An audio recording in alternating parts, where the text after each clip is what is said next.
आज का रात्रि क्लास है 5 अप्रैल 1967।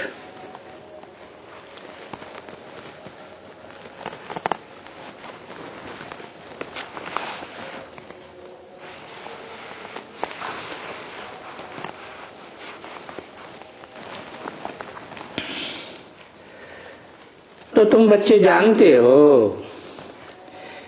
कि अभी राम वो नहीं, कौन सा, त्रेता वाला। राम उनको भी कह देते हैं, वास्तव में वो राम की बात नहीं है, क्योंकि वो तो 14 कला संपूर्ण है, 2 कलाएं कम हो गई। तो अभी कौन से राम की बात है? राम किसे कहा जाता है? राम का अर्थ क्या है? रम्यते योगिनो यस्मिन इति राम। योगी लोग जिसमें रमण करते हैं, खुश होते हैं,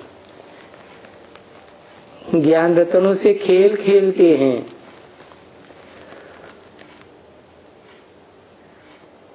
उस राम की बात है। तो क्या त्रेता वाला राम ज्ञान रत्नों से खिलाता है? नहीं, ये तो संगम युगी राम की बात है। जैसा काम वैसा नाम। क्या काम किया? जो बाप के योगी बच्चे हैं उन बच्चों को रमण कराता है, ज्ञान रत्नों से खेल खिलाता है। तो वो हुआ इस ब्रॉड ड्रामा का जो शूटिंग पीरियड है। ब्रॉड ड्रामा होने से पहले रिहर्सल का टाइम है ड्रामा का। वो टाइम को कहा जाता है सतयुग और कलयुग का संगम।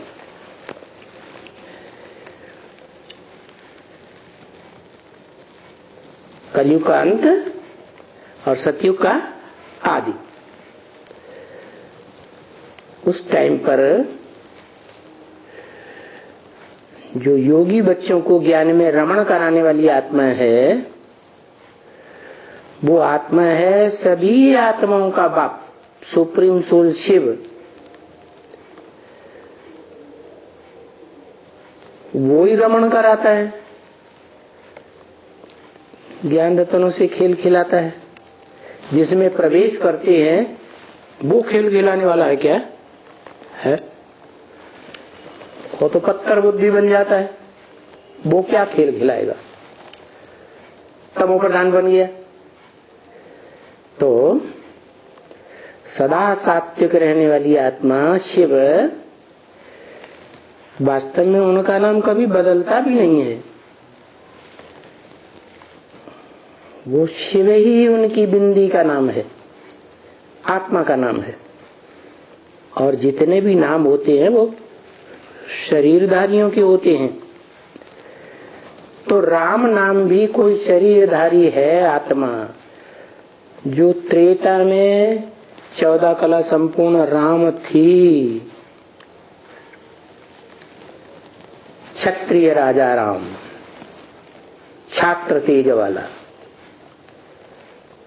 तो झाड़ के चित्र में देखो ध्यान से, लक्ष्मी नारायण के रूप में छत्र छाया है? नहीं। और राम के ऊपर देखो, झाड़ के चित्र में ध्यान से देखो, छत्र छाया है। इससे क्या साबित हुआ? जिसके ऊपर छत्र छाया है ऊंचे ते ऊंचे बाप की, वो कौन हुआ? क्षत्रिय, छात्र तेज वाला। क्यों? क्षत्रियों का काम क्या होता है? हैं? मोस्टली राजाएं कौन से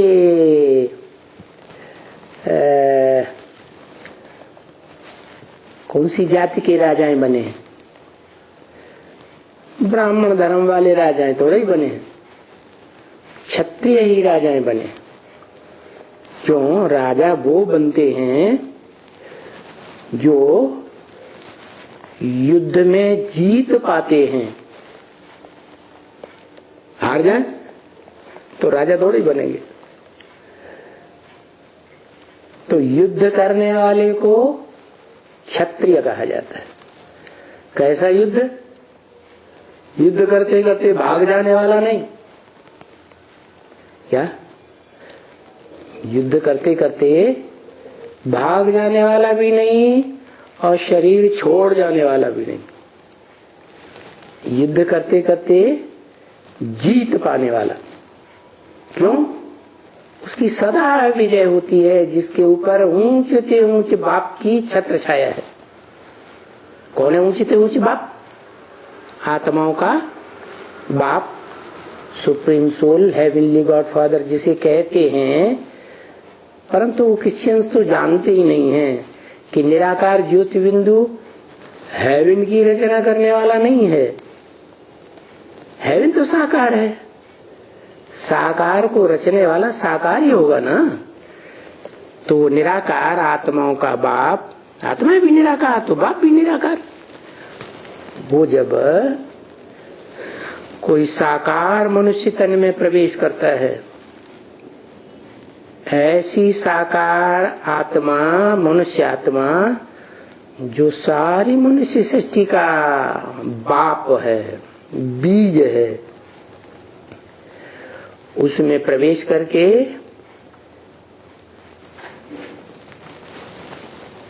ज्ञान देता है। ज्ञान को ज्ञान रतन कहा जाता है। तो ज्ञान रतन से तुम बच्चे खेलते हो, तो प्रैक्टिकल में खिलाने वाले उस संगम युगी राम को राम कहा जाता है। त्रेता युग का राम कोई ज्ञान रतनों से खिलाता थोड़े ही है। तो राम यानी बाप आकर के तुम बच्चों को वशीकरण मंत्र देते हैं। कौन बाप? आकर के आते हैं, आने वाला बाप। कहां से आते हैं? आत्माओं का बाप, आत्मलोक जिसे सुप्रीम में बोर्ड कहा जाता है। मुसलमान लोग अर्श कहते हैं, खुदा अर्श में रहता है, फर्श में नहीं रहता।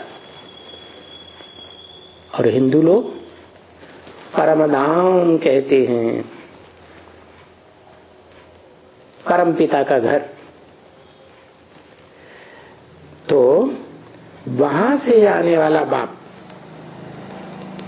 वो है आत्माओं का बाप।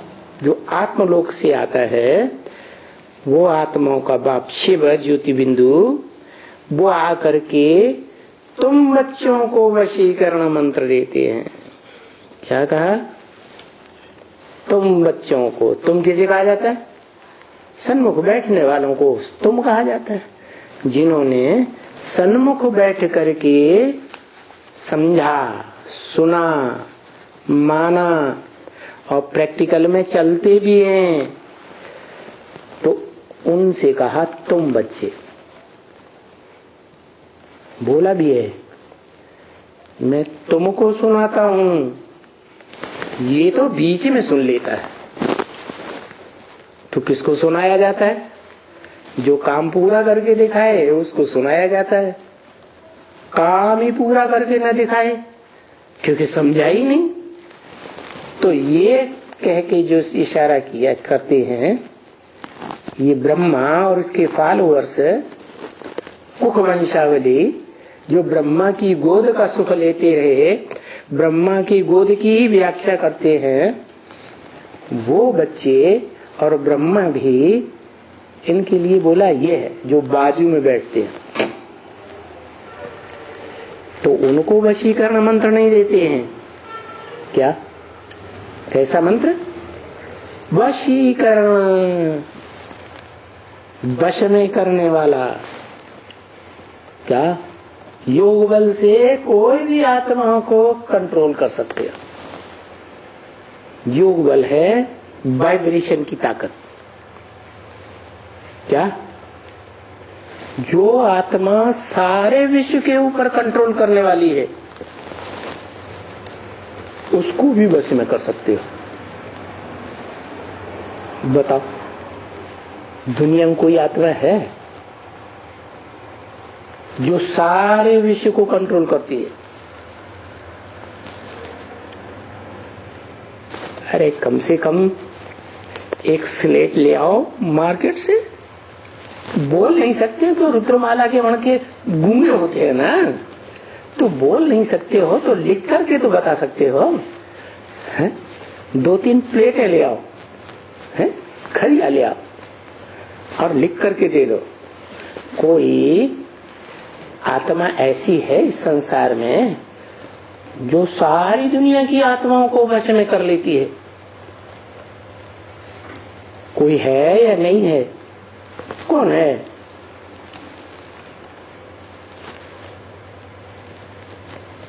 आदमी है कि औरत है?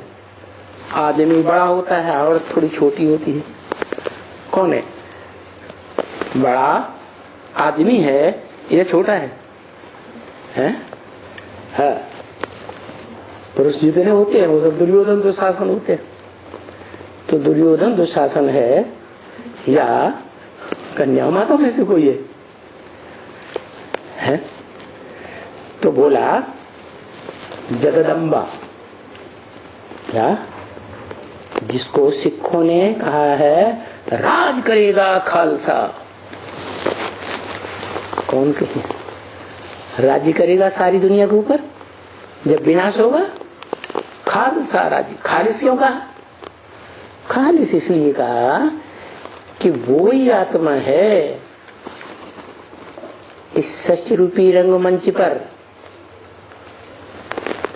मनुष्य सृष्टि के बाप का बच्चा एकमात्र, जो सारी दुनिया की मनुष्य आत्माओं को कंट्रोल कर लेती है।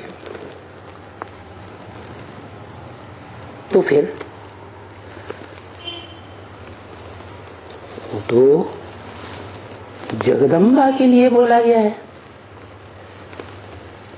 वैसे भी देखा जाए, अगर वसुधैव कुटुंबकम है तो बाप तो बीज रूप है, उसकी तो बात ही छोड़ो।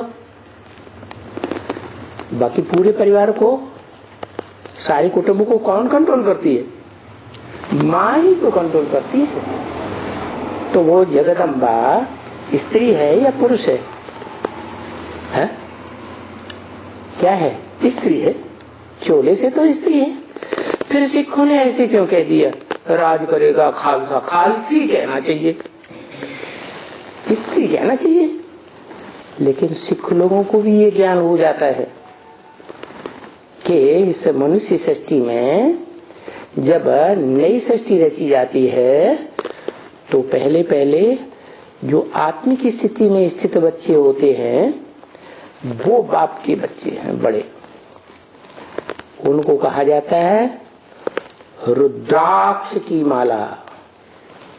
क्या? वो रुद्र की अक्ष माने आंखें हैं। सारे संसार का सारा समाचार महाविनाश के टाइम पर रुद्र को देते हैं। किस क्षेत्र में ऐसे हुआ, उस क्षेत्र में वैसे हुआ, उस क्षेत्र में वैसे। 10 दिशाओं का सारा हाल लेते हैं।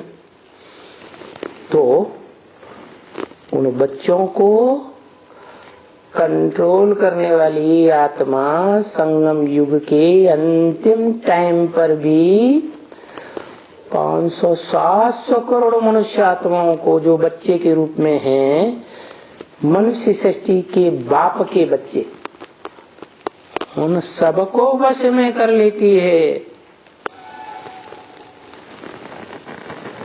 ऐसा पक्का पक्का उसे वशीकरण मंत्र याद है। क्या मंत्र है? मंत्र है मुझे याद करो, माम एकम, मुझे एक को याद करो। अब एक को याद करो का मतलब क्या है? आत्माओं के बाप को याद करो, बिंदु को। अरे बिंदु बिंदु बिंदु बिंदु, चींटी की आत्मा, हाथी की आत्मा, मनुष्य की आत्मा, राक्षस की आत्मा, देवता की आत्मा, कौन सी आत्मा? कैसे पता चलेगा बिंदी आत्मा? कौन सी बिंदी को याद करें? इसलिए बताया कि वो सुप्रीम सोल ज्योति बिंदु जिस मुकर्रर साकार शरीर में प्रवेश करती है, क्या और कोई में मुकर्रर रूप से प्रवेश नहीं करती, टेम्परेरी प्रवेश करेगी, नंबर 1। लेकिन जिस रथ में मुकर्रर रूप से प्रवेश करती है, आदि से लेकर के अंत तक, उस रथ की बात है। वो रथ को ही भागीरथ कहा है शास्त्र में, भाग्यशाली रथ। कैसा रथ? भाग्यशाली रथ। मरने वाले को भाग्यशाली रथ कहेंगे, है? जो इस षष्ठी रूपी रंगमंच पर महाविनाश में मर जाए वो भाग्यशाली रथ हुआ? नहीं, ये तो सिख लोग भी जानते हैं। अकाल मूर्त, कैसी मूर्ति? अकाल, जिसको काल खा नहीं सकता, जो सारी दुनिया को खा जाएगा, वो मूर्त, वो रथ, लेकिन उसको कोई खा नहीं सकेगा। वो है मनुष्य सृष्टि का बाप। हद की मृत्यु भी नहीं होती और बेहद की मृत्यु भी नहीं होती। अनिश्चय बुद्धि, वो कभी अनिश्चय बुद्धि नहीं बनता। हाँ, जगदम्बा अनिश्चय बुद्धि बनती है, लेकिन उसमें शिफ्ट क्या है? उसमें शिफ्ट ये है कि वो उस मुकर्रर रथ को याद ही करती रहती है, वो याद उसे छूटती नहीं। कारण ये है कि कन्या के ऊपर जिस पुरुष की पहली पहली छाप पड़ती है, ठप्पा लगता है, कन्या उसे जीवन भर भूल नहीं पाती। एक तो ये, और दूसरी बात, लंबे समय तक वो मनुष्य सृष्टि के बीज रूप बाप के संग में रहती है, साथ रहती है। तो संग का रंग लगेगा कि नहीं लगेगा? और थोड़े बहुत समय, लंबे समय तक रहे, वो भी नहीं, उससे ज्यादा लंबे समय का इंद्रियों का साथ, दृष्टि का साथ, ज्ञान इंद्रियों या कर्म इंद्रियों का साथ कोई भी नहीं निभा पाता। उसके मुकाबले सब अल्पकाल में रहते हैं।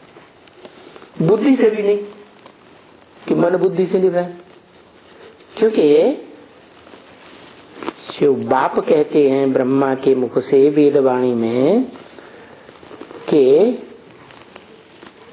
तुम मुझे बिंदु रूप में, सूक्ष्म रूप में नहीं याद कर सकते हो, कोई बात नहीं, क्या करो, मेरा जो बड़ा आकार रूप है जिसमें मैं प्रवेश करता हूं, उस लिंग को याद करो। माने उसकी कर्मेंद्रियां याद ना है, लेकिन देह जरूर याद आए। तो बड़े रूप को याद करेंगे तो भी तुम बाप समान बन जाएंगे, क्योंकि इस दुनिया में मनुष्य सृष्टि के बाप से ऊंचे पद पाना कोई हो ही नहीं सकता। मनुष्य सृष्टि का बाप ऊंचे ऊंचे है, उसके साकार स्वरूप को, जो अविनाशी स्वरूप है, जिसको काल ही नहीं खा सकता महाविनाश में, उस साकार स्वरूप को भी याद करेंगे तो भी तुम्हारे अंदर संग का रंग लगेगा या नहीं लगेगा? और सबसे जास्ती लगेगा कि कम लगेगा? है सबसे जास्ती लगेगा। और ये भी बात है, साकार की छाप साधारण नहीं होती है। साकार में रसगुल्ला खाया होगा तो याद आएगा या नहीं आएगा? है जरूर याद आएगा। देखो, जन्म जन्मांतर स्त्री साकार पति को याद करती है जीवन भर, तो अंत समय में कौन याद आता है? साकार याद आ जाता है। और साकार याद आ जाता है तो अंतमते सुगति हो जाती है। स्त्री को उस पुरुष का ही जन्म मिलता है। ऐसे ही पुरुष अपने जीवन में जिस स्त्री को बहुत याद करता है, चलो 2-4 स्त्रियां भी हो, कोई ने तो ज्यादा सुख दिया होगा, तो जिसको ज्यादा याद करता है वो अंत समय में याद आ जाए तो अंतमते सुगति स्त्री का चोला मिलता है। तो देखो, साकार को भी याद करने का कितना बड़ा महत्व। दूसरी बात, निराकार को याद करना कठिन है, निरंतर या सहज है? क्या है? कठिन है। और साकार को याद करना सहज, क्योंकि प्रैक्टिस पड़ी हुई है अनेक जन्मों की। तो देखो, उस निराकार को याद करके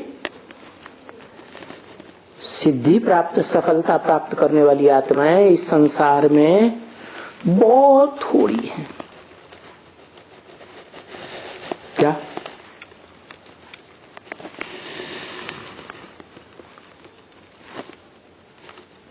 बाकी जितने भी मनुष्य आत्माएं हैं, ढेर की ढेर, वो सब साकार को याद करके और मुक्ति को प्राप्त कर लेते हैं। लेकिन ये अंतर है, निराकार को जो याद करते हैं वो क्षिप्रम भवति मुक्तात्मा, वो तीव्र गति वाले होते हैं, बड़ी तीव्र गति से पहुंच जाते हैं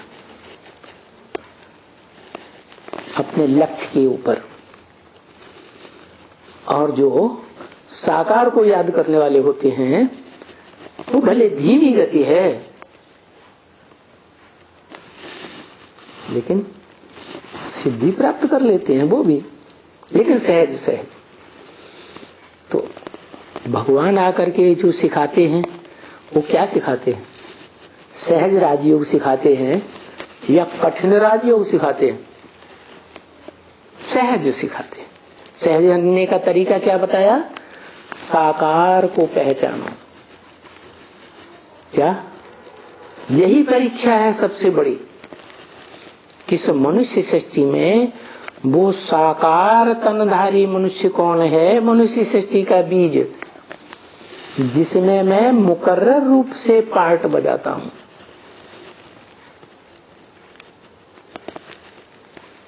डायरेक्टर बन के पार्ट बजाता हूं। डायरेक्टर हमेशा पर्दे के पीछे रहता है, दिखाई तो किसी को पड़ता नहीं। हीरो, हीरोइन, एक्टर्स सब दिखाई पड़ते हैं, वो नहीं दिखाई पड़ता।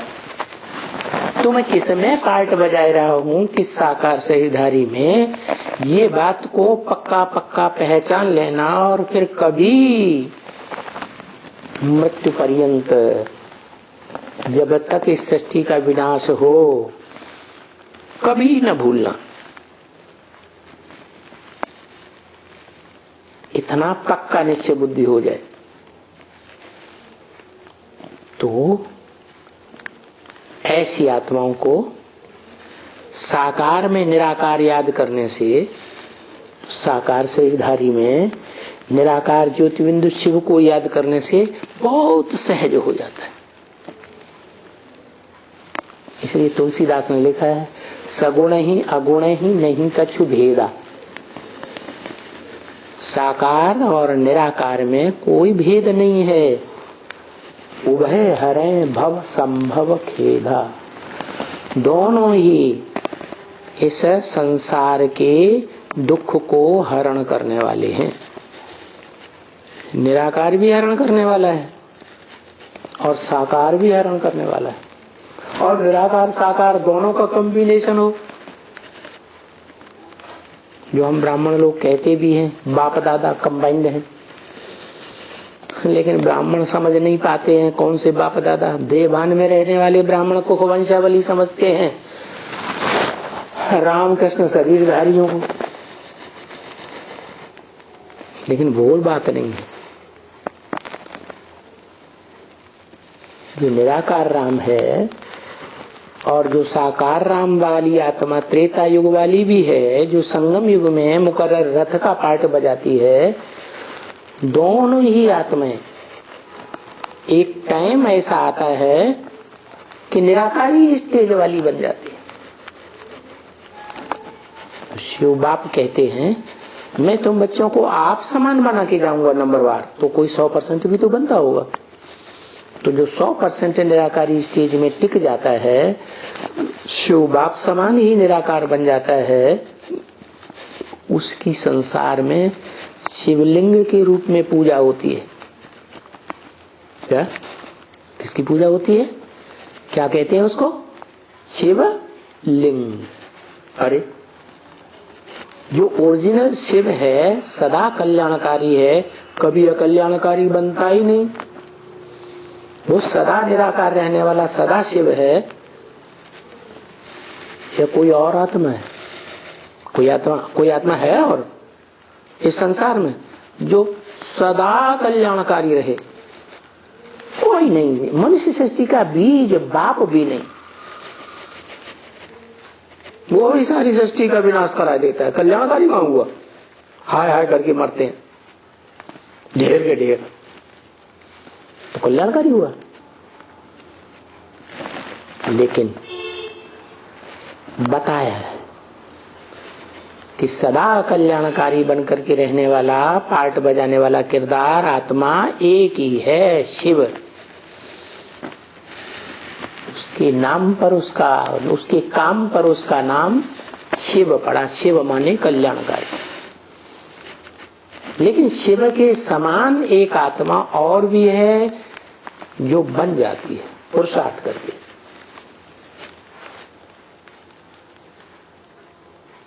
क्या? जो बन जाती है और सृष्टि के विनाश काल तक भी बन करके रहती है, और 2500 वर्ष और भी निराकारी स्टेज में रहती है। उससे ज्यादा लंबे समय तक निराकारी स्टेज में कोई रह ही नहीं सकता।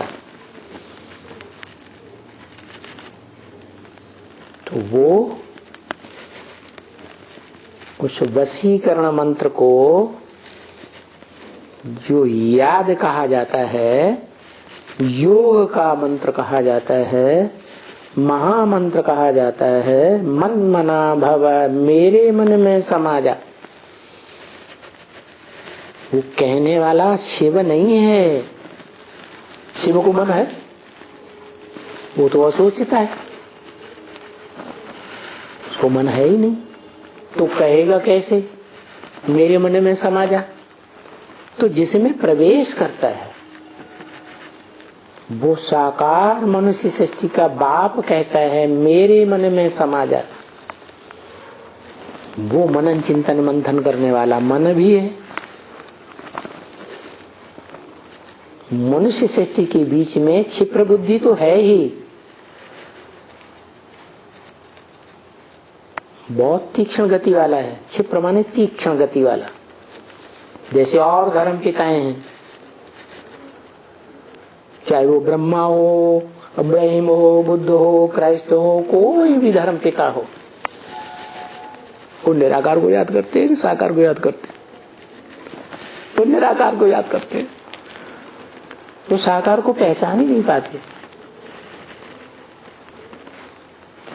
जो विधर्मी धर्म पिताओं में सबसे मुख्य सृष्टि के आदि वाला ब्रह्मा है, वो ही बाप को नहीं जान पाता बहुत लंबे समय तक। तो और दूसरे बाद में आने वाले कैसे जानेंगे? वो तो आते ही हैं आधा कल्प के बाद, इब्राहिम, बुद्ध, क्राइस्ट आदि। तो जब बाप को जानते ही नहीं है तो याद कैसे करेंगे? न निराकार को सही तरीके से पहचान पाते, न साकार को पहचान पाते। और यहाँ तो साकार निराकार का कॉम्बिनेशन है दोनों ही आत्माएं। एक है आत्माओं का बाप और दूसरा है साकार मनुष्य आत्माओं का बाप। दोनों आत्माएं हैं, लेकिन एक बाप के रूप में और दूसरा किस संबंध में? आत्माओं के बीच। उसको क्या कहा जाए? 500 करोड़ आत्माओं का के बीच में, वो आत्माओं के बीच में शिव बाप का बड़ा बच्चा है ना, है या नहीं है? तो जो बड़ा बच्चा है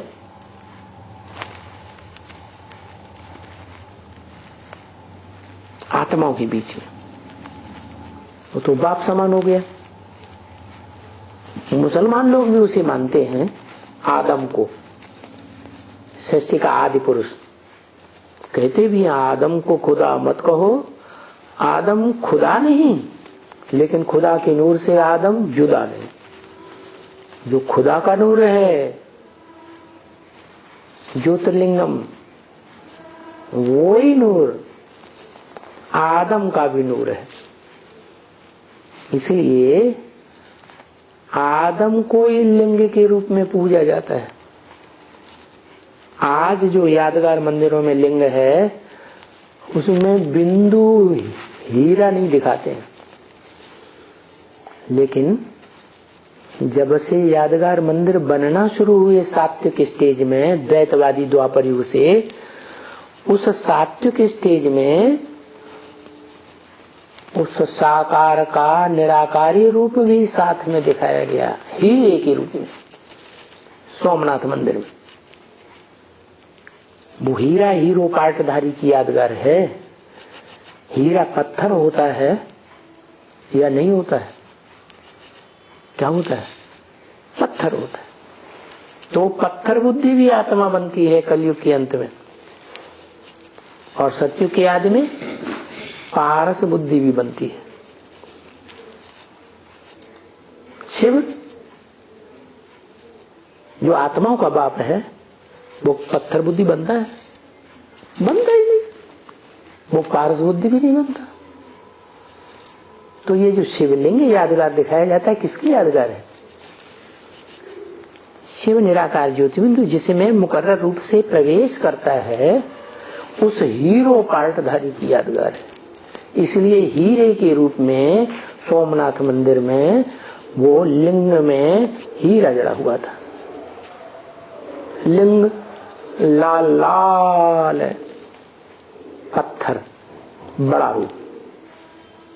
वो शरीर की यादगार है, जिस शरीर के रोम रोम में ज्ञान भरा रहता है, ज्ञान की रोशनी भरी रहती। वो शरीर रूपी जो घर है, वो ज्ञान का, वो रोशनी का ऐसा भंडार है, रोम रोम में ऐसा ज्ञान भरा हुआ है कि वो परम ब्रह्म का घर हो गया, और होता भी है वास्तव में। इसलिए लाल लाल पत्थर का लिंग दिखाया जाता है। शिव बाप भी ब्रह्मा मुख से वेदवाणी मुरली में कहते हैं, तुम बच्चे परम धाम को इस सृष्टि पर उतार लेंगे। माना इस सृष्टि पर उतारेंगे स्मृति के आधार पर, तो पहले तो शरीर में उतरेगा। कोई शरीरधारी तो परम धाम के तरह लगातार प्रकाशित बनेगा ना, ज्ञान के प्रकाश से प्रकाशित, ज्ञान की रोशनी के भंडार से प्रकाशित। तो जो आत्मा ज्ञान के रोशनी के भंडार से भरपूर बन जाती है, उसे ब्रह्म के समान घर कहा है, आत्माओं का घर। जो कहता है मन मना भव, मेरे मन में समा जा। माना मेरे मन में क्या है, क्यों समा जाए भाई? तेरे मन में शिव ही याद है, बैठा हुआ है। तेरी स्मृति में क्या बैठा है? सिर्फ ज्योति बिंदु शिव। क्या साकार बैठा है, निराकार ही बैठा है, साकार नहीं बैठा है। उसे याद करना कठिन होता है कि सहज होता है? वो सहज योगी है, ये कठिन योगी है। सहज योगी है। सहज योगी है तो निरंतर हो सकता है। ब्रह्मा से लेकर के जितने भी धर्म पिताएं हैं वो सब कठिन योगी। बहुत लंबा टाइम लगता है। नंबर बार कठिन हो जाता है उनको, हठपूर्वक याद करते हैं, खींच खींच के याद करते हैं। तो जिसको सहज होता है उसकी याद भी निरंतर हो जाती है। निरंतर माने सिर्फ 8 घंटे की रहेगी, बाकी 16 घंटे का अंतर पड़ेगा या नहीं पड़ेगा? अरे ऐसे ऐसे है, ऐसे कुछ तो करो। गूंगे बच्चों रुद्रमाला के माँ के है? वो निरंतर याद करेगा तो सहज हो जाएगा ना, क्योंकि अपने स्वरूप को कोई याद कर सकता है कि नहीं? अपने चेहरे को कोई शरीर को याद कर सकता है या नहीं? याद नहीं कर सकता। लेकिन शीशे में देख के, शीशे में देख ले तो फिर याद आएगा नहीं? याद आएगा ना। तो वो साकार स्वरूप में निराकार को याद भी कर सकता है। दूसरी बात, अपनी प्रकृति के मध्य में निराकार को या निराकार आत्मा, अपनी आत्मा को याद करना, जो अपनी आत्मा ज्योति बिंदु और आत्माओं के बाप की आत्मा ज्योति बिंदु दोनों एक जैसे हैं, सहज पड़ेगा कठिन पड़ेगा? सहज पड़ेगा। तो ये तो और सहज हो गया, अपनी आत्मा को याद करना। इसलिए बाप कहते हैं पहले अपनी आत्मा को याद करो फिर बाप को याद करो। माना अपनी आत्मा नजदीक है ना, और प्रैक्टिकल में अंदर है या नहीं है? प्रैक्टिकल में है। तो जो प्रैक्टिकल में अंदर आत्मा है, और माताएं तो जन्म जन्मांतर बिंदी लगाती ही रही है, एक दूसरे को देखती रही है तो वो बिंदी के रूप में देखती रही। पुरुष भी आत्मिक स्मृति का टीका लगाते रहे तो सहज हुआ ना। भारतवासियों को तो सहज ही होना चाहिए। तो वो जो मनुष्य सृष्टि का बाप है उसके लिए अपने ही साकार स्वरूप में निराकार को याद करना बहुत सहज हो जाता है। सहज सहज। बाकी धर्म पिताओं को नंबरवार कठिन होता जाता है। इसलिए वो इतना निराकारी स्टेज में नहीं रह सकते कि विनाश काल में निराकार को याद रख पाए। उस समय तो बहुत परीक्षाएं आएंगी प्रकृति के द्वारा, माया के द्वारा है? सबको हिला के रख देंगे कि नहीं? परीक्षाएं, परिस्थितियां। तो उस समय कोई निराकार को याद करे, वो तो धर्म पिताओं का ही काम है।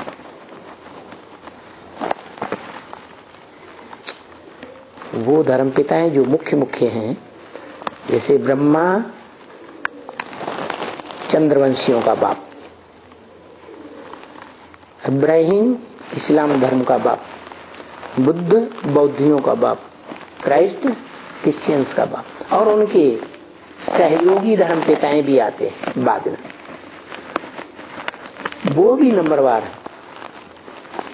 तो वो सर्व धर्म पिताएं बड़े बड़े हठ योगी, मारी ईर्ष्या के उस साकार को मानते ही नहीं, और कहते हैं वो याद कर सकता है तो हम निराकार को याद क्यों नहीं कर सकते? नहीं मानेंगे, नहीं मानेंगे, नहीं मानेंगे, और वो हट कर लेते। तो क्या होता है, उनकी हट भी पूरी होती है। निराकार को याद करने से वो तीव्र गति से चढ़ते हैं ऊंची स्टेज में, लेकिन बहुत ऊंचे नहीं जा सकते, नंबरवार ऊंचाई तक पहुंचते हैं और नंबरवार धर्म पिताएं बन जाते हैं। माना पूरी 500 करोड़ की सृष्टि, 700, 800, 750 करोड़ की मनुष्य सृष्टि, उनको अपना बाप नहीं मान पाते। वो तो सिर्फ एक ही मनुष्य आत्मा है जो सारी मनुष्य सृष्टि का बीज है। आदम, एडम, आदिदेव, शंकर, महादेव, वो एक ही आत्मा है जिसको सारी मनुष्य सृष्टि अंत में भगवान बाप का साकार स्वरूप समझ लेती है और उसे याद करती है और मुक्त हो जाती है। तो सारी सृष्टि के लिए सहज और धर्म पिताओं के लिए कठिन हो जाता है। तो बताया कि निराकार बाप शिव आत्मलोक से आकर के तुम बच्चों को जो सन्मुख बैठे हुए हैं, रुद्रमाला के रुद्रवत्स, जो रुद्र ज्ञान यज्ञ की शुरुआत करता है 36-37 में, आदि में सो अंत में भी रौद्र रूप धारण करके सारी मनुष्य सृष्टि का अंत कर देता है। सारी दुनिया इस रुद्र ज्ञान यज्ञ में स्वाहा हो जाती है। ऐसा रुद्र तुम बच्चों को वशीकरण मंत्र देता है। क्या क्या वशीकरण मंत्र? मन मना भव, मेरे मन में समाया। कौन आत्मा कहती है? ऊपर वाली कहती है, उसको मन है बाप पट्टे। जो सदैव ऊंची स्टेज में रहने वाला शिव है, उसको तो मन है ही नहीं। कौन कहता है?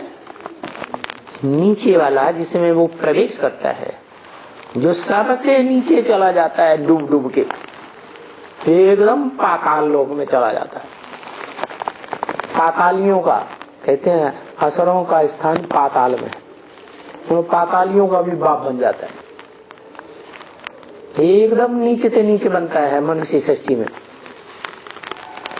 नीचे से ऊंचा भी बनता और नीचे से नीचे भी बनता, नीचों का भी बाप और ऊंचे देवताओं का भी बाप।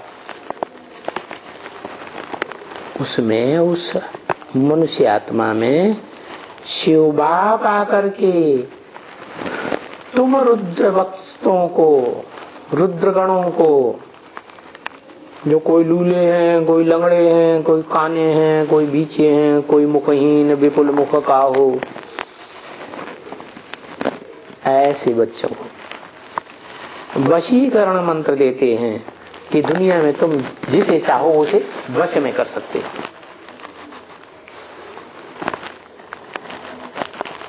किस लिए देते हैं? ये वशीकरण मंत्र देने का कारण क्या है? इसलिए देते हैं कि तुम बच्चे माया जीते जगत जीत बन जाओ। क्या? जितना वशीकरण मंत्र का उपयोग करेंगे योग बल के आधार पर, जो तुम्हें वशीकरण मंत्र मिलता है, तो तुम माया को जीत सकते हो। पूरा नहीं जीतेंगे, नंबरवार थोड़ा बहुत तो जीतेंगे, नहीं जीतेंगे? जीतेंगे। तो जितना माया को जीतेंगे उतने जगत जीत बन जाएगा। जैसे 8 दिग्पाल माने गए हिंदू शास्त्रों में कि वो 8 दिशाओं को जीत लेते हैं नंबरवार। कोई उत्तर दिशा का, कोई दक्षिण दिशा का, कोई पूर्व दिशा का, कोई पश्चिम दिशा का। उन 4 दिशाओं के कोण में भी 4 बैठे हुए हैं। क्या वहा? तो ऊपर वाला भी और फिर नीचे वाला भी अलग है। तो 10 दिशाओं को कंट्रोल करने वाले हैं वो नंबरवार हैं। तो बता दिया किस लिए वशीकरण मंत्र देते हैं कि तुम क्या करो, जगत जीत बन सकते हो। सारे जगत को जीतने वाले क्या बन सकते हो? जगन्नाथ बन सकते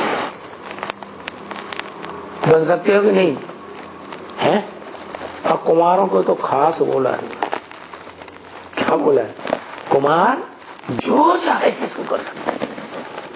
सारी दुनिया को सारे जगत को जीतना चाहें तो जगत को भी जीत सकते हैं। जगदम्बा को जीत सकते हैं। हाँ, क्यों? जो चाहे सो कर सकते हो तो क्या नहीं कर सकते? सबको जीत सकते। काहे से? वशीकरण मंत्र से। माया जीते जगत जीते। क्या? माया बड़ी बुद्धिशाली है, शक्तिशाली नहीं है। दुनिया में सबसे जास्ती शक्तिशाली है जगदम्बा। क्या? माया बेटी जो है ना, वो जगदम्बा की बड़ी बच्ची है या छोटी बच्ची है? बड़ी बच्ची है। क्या? बड़ी बच्ची। ऐसे नहीं, कैसी बच्ची है? बड़ी बच्ची है। तो जो बड़ी बच्ची है वो सभी बच्चियों को अपने कंट्रोल में करेगी या नहीं करेगी? जैसे कहते हैं बड़ा भाई बाप समान कहा जाता है, ऐसे ही बड़ी बहन भी माँ समान हो गई। तो माँ अगर खुदा न खास्ता मौजूद नहीं है तो छोटी छोटी बच्चियां किसको अपनी अम्मा समझेंगी? बड़ी बहन। तो और बहनें तो समझेंगी छोटी छोटी अपनी अम्मा, लेकिन उस बड़ी बेटी की जो अम्मा है जिसे कहा जाता है जगदम्बा, उसको भी कंट्रोल कर लेगी कि नहीं कर लेगी? बोलो है? क्यों? क्योंकि बुद्धि का कमाल है सारा। बुद्धि पवित्र बच्चों में होती है या माता में पवित्र बुद्धि होती है? बच्चों में पवित्र बुद्धि। बच्चों में भी जो बच्चियां हैं उनकी और ज्यादा पवित्र बुद्धि होती है, और वो है माया, बड़ी बेटी। तो जगदम्बा माता को भी कंट्रोल कर सकती है कि नहीं कर सकती है? कर सकती है और कर लेती है। माया बड़ी ठगनी है, चालाक है। देखती है कि मैं माया बेटी तो हूँ, मेरे अंदर 5 विकारों की माया तो भरी हुई है, मैं अपने को रोक नहीं पाती, इसलिए बाप के ऊपर भी माया फैलाती है। क्या बनती है, क्या बन जाती है, कैसी माया फैलाती है? अंदर अंदर से ये माया फैलाती है कि ये बाप भी मेरे कब्जे में आ जाए और मैं इसके साथ जो चाहूं सो करूं। ऐसी माया बेटियां होती है कि नहीं दुनिया में? होती है।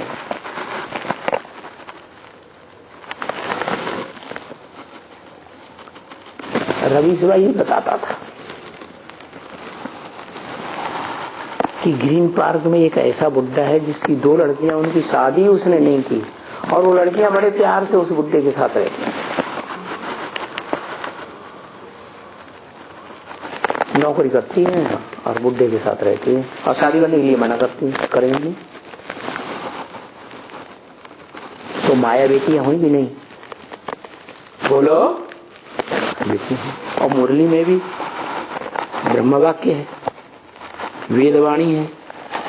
क्या आज की दुनिया ऐसी है कि बाप बच्ची को नहीं छोड़ता, भाई बहन को नहीं छोड़ता, मामा भांजी को नहीं छोड़ता, चाचा भतीजी को नहीं छोड़ता। अरे कन्याओं के तो सारी दुनिया दुश्मन बन पड़ी है। टीचर स्टूडेंट को नहीं छोड़ता, गुरु चेले को नहीं छोड़ता। क्यों? कि कलयुग के अंत में सारी दुनिया अति भोगी बन जाती है। ऐसे तो सब आत्माएं भोगी तो हैं ही, एक शिव को छोड़ करके, लेकिन कलयुग के अंत में तो अति हो जाती है विकारों की। उनमें भी सबसे जास्ती विकार की अति होती है काम विकार। तो माया बेटी की बात बताई कि वो तो है ही मायावी बेटी, अंदर कुछ और बाहर से दुनिया को क्या दिखाती है, मेरा पापा है। और जो नजदीक आने वाले होंगे वो तो जान ही जाएंगे तुम्हारा पापा है कि क्या है। तो माया बेटी जब देखती है कि ये पापा मेरे कंट्रोल में नहीं आता है, जैसे मैं चाहूं वैसे इसको यूज नहीं कर सकती हूं, तो युक्ति अपनाती है। कब युक्ति अपनाती है? जब बाप के जो रुद्रमाला के रुद्रगण हैं उनके योग बल से बहुत तंग आ जाती है, थक जाती है, यहाँ तक कि स्थूल शरीर भी छोड़ देती है, तो फिर सूक्ष्म शरीर धारण करके बुद्धि भी तीक्ष्ण हो जाती है, सूक्ष्म शरीर भी ज्यादा ताकतवर बन जाता है। तो वो युक्ति अपनाती है। क्या युक्ति अपनाती है? जो जगदम्बा है ना, क्या जो होने वाली नई दुनिया आने वाली है ना, उसमें वसुधैव कुटुंबकम बनेगा ना, उसकी अम्मा कौन है? हा? जो सारी वसुधा कुटुंब बनेगी, उस वसुधा रूपी धरणी के रूप में अम्मा कौन है? जगदम्बा, जगजननी, जगदम्बा ना। तो बस माता को मुट्ठी में लेती है। वो कैसे मुट्ठी में ले लेती है? माता तो बड़ी है, वो तो बाद में पैदा हुई, छोटी है। क्योंकि माँ की जो बड़ी बच्ची पैदा होती है तो बुद्धि में पवित्र ज्यादा होगी या पवित्र होगी, तीक्ष्ण बुद्धि होगी या साधारण होगी माँ के मुकाबले? है माँ के मुकाबले बुद्धि में ज्यादा तीखी पवित्र बुद्धि होगी या नहीं होगी? होगी। तो वो माता को मुट्ठी में ले लेती है। और वो माता है धरणी का रूप, प्रकृति का। अगर अच्छे से अच्छा रूप देखना हो तो धरणी में देख लो, और बुरे से बुरा रूप देखना हो, भयंकर से भयंकर रूप, तो धरणी में देख लो। क्योंकि ये धरणी माता जो है, पृथ्वी जब विकराल रूप धारण करती है, तामसी बड़े बड़े भूकंप लाती है, तो दुनिया की ज्यादा परसेंटेज में आबादी खलास कर देती है। भयंकर हुई ना, बहुत ताकतवर है। तो उस ताकतवर से, जगत जननी जगत माता से वो क्या करती है, हाथ मिलाई देती है। माया बेटी को अपने कंट्रोल में कर लेती है। फिर तो डबल ताकत हो गई, अम्मा की भी ताकत और बड़ी बेटी की भी ताकत। अम्मा के कंट्रोल में भी बच्चे आ जाते हैं और बड़ी बेटी भी साथ में मिल जाए तो और कंट्रोल बढ़िया हो जाता है। तो बस सारी ब्राह्मणों की दुनिया में, चाहे वो कोई कुरी के ब्राह्मण बनने वाले हों, 9 कुरियों के ब्राह्मण गाए जाते हैं।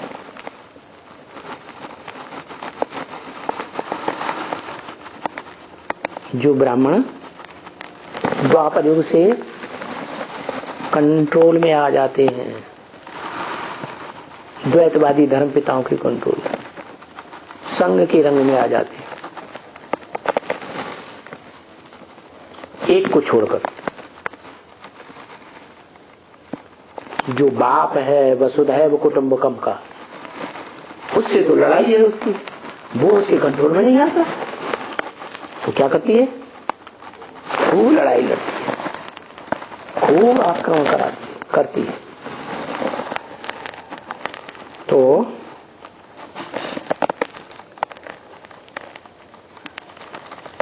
माया की, बेटी की और बाप की लड़ाई होती है। दो लगा के बैठेंगे तो नहीं तो जरूर आएगी।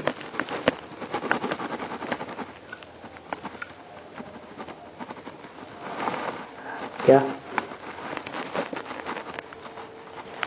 लड़ाई होती है, और उस लड़ाई में क्या होता है, सारी दुनिया एक तरफ हो गई, सारा परिवार ब्राह्मणों का एक तरफ हो गया। 9 कुरियों के ब्राह्मण एक बाप को छोड़ करके सारे एक तरफ हो गए। शूटिंग पीरियड में यज्ञ के आदि में भी ऐसे ही होता है, सारी दुनिया एक तरफ और बाप दूसरी तरफ। माया बेटी और जगदम्बा सब बच्चे, चाहे वो कोई कुरी के ब्राह्मण हो, सारे तुरी एक तरफ चले जाते हैं। आगे सो अंत में भी ऐसे ही होता है। जब परम ब्रह्म आदि ब्रह्मा की 100 साल की आयु 76 में पूरी होती है, तो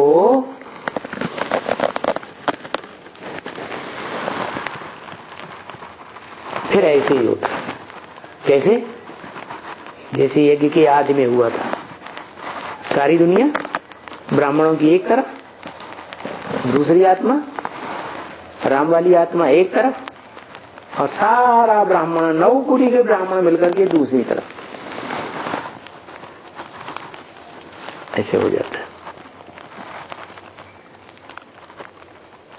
फिर 40 वर्ष के बाद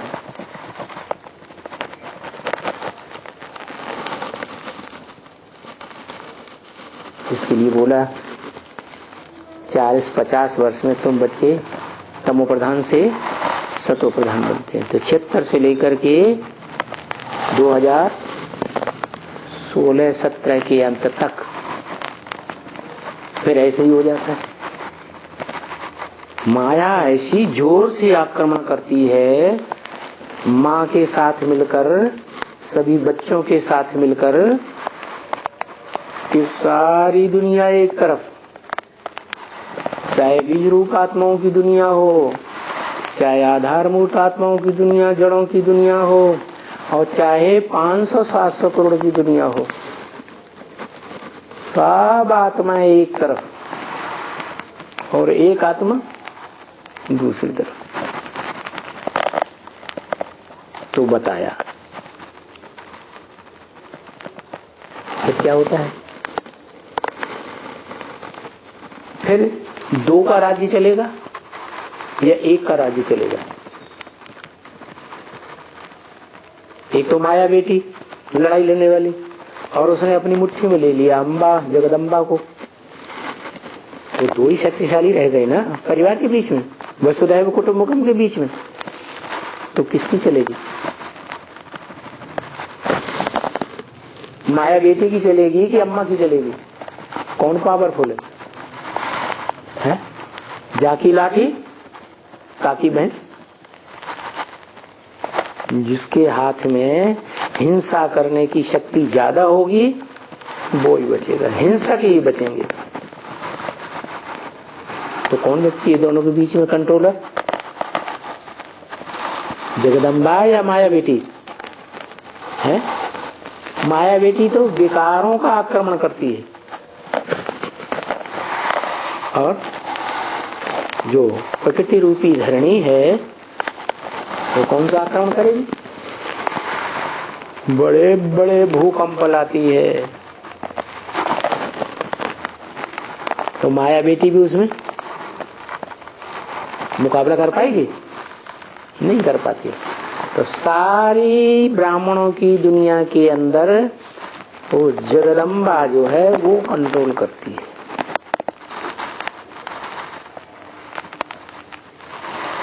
तो माया जीते जगत जीत। पहला जगत जीत तो बाप को, और दूसरा जगत जीत कौन? जगदम्बा। तो गोया मन को वशीकरण से माया जीत। मन के संकल्पों को अगर कंट्रोल कर लिया एक बाप की याद में, तो क्या होता है? माया को जीत लेते हैं और रावण जीत बनेंगे। माया को जीत लिया तो माया का जो पति है रावण वो भी जीत ले। तो कोई बड़ी बात नहीं है, क्योंकि 10 सिर मिलकर के रावण का रूप बनते हैं। 5 विकार, जरूर दुनिया में कोई 5 विकारी होंगे, देहभानी होंगे, बड़े बड़े, क्या? कामी, क्रोधी, लोभी, क्या? और देह अहंकारी, ये 4 ही है। रावण के सिर पर गदा दिखाया जाता है, देह अभिमान की धूल में मिट्टी में लौट जाता है घड़ी घड़ी। दूसरा कामी, तीसरा क्रोधी, और फिर लोभी। तो रावण जीते जगत जीत, माया जीते जगत जीत। सो इस बात की प्रैक्टिस तुम कर रही हो। तुम किससे कहा कि एक की याद में रह करके तुम सारी दुनिया को जीतने की प्रैक्टिस कर रही हो? कौन कहा? किससे कहा? बाप ने किससे कहा है? तुम कर रही हो। कोई स्त्री से कहा कि कोई पुरुष से कहा है? फीमेल है ना। फीमेल होते हुए भी रुद्रमाला का मणका है या नहीं है? जगदम्बा से कहा। ओम। रामकृष्ण परमहंस गुरु है और विवेकानंद उसका चेला है, और बेहद में परमहंस है शिव, उससे बड़ा कोई हंस है नहीं, क्या? और राम वाली आत्मा है, राम वाली असली आत्मा तो वो है संगम युगी। रम्यते योगिनो यस्मिन् नीति राम, जिसमें योगी लोग रमण करते हैं वो राम है, वो तो शिव हो गया। और वो जिसमें प्रवेश करता है वो हो गया त्रेतायुगी राम, मनुष्य सृष्टि का बीज। वो हो गए दोनों रामकृष्ण परमहंस। लेकिन कृष्ण शब्द जुड़ा हुआ है इसलिए ब्रह्मा बाबा इधर आ गए। तो वो राम और वो कृष्ण, उसमें वो बैठा हुआ परमहंस। ब्रह्मा बाबा भी परमहंस का पार्ट बजाया प्रैक्टिकल में। विष नहीं पिया, भले बच्चों को गोद में खिलाया लेकिन विष नहीं पिया, तो रामकृष्ण हो गया ना, परमहंस हो गया ना। और विवेकानंद माने विवेक माने ज्ञान में आनंद लेने वाला, वो राम वाली आत्मा दोबारा जन्म लेके फिर विवेकानंद बन गई। कपिल मुनि जी महाराज सांख्य शास्त्र प्रणेता, पहले यह बनता है फिर तुम बनते हो। पहले यह बनता है माने ब्रह्मा बाबा, पहले 16 कला संपूर्ण बनता है, उसका बाप बाद में बनता है। 16 कला कहाँ बनता है? देवता तो बनता नहीं, 16 कला तो कलातीत रहता है, वो भी नहीं रहता, उसमें प्रवेश करने वाला रहता है कलातीत, वो तो विषपाई है। 16 कला संपूर्ण देवता कैसे?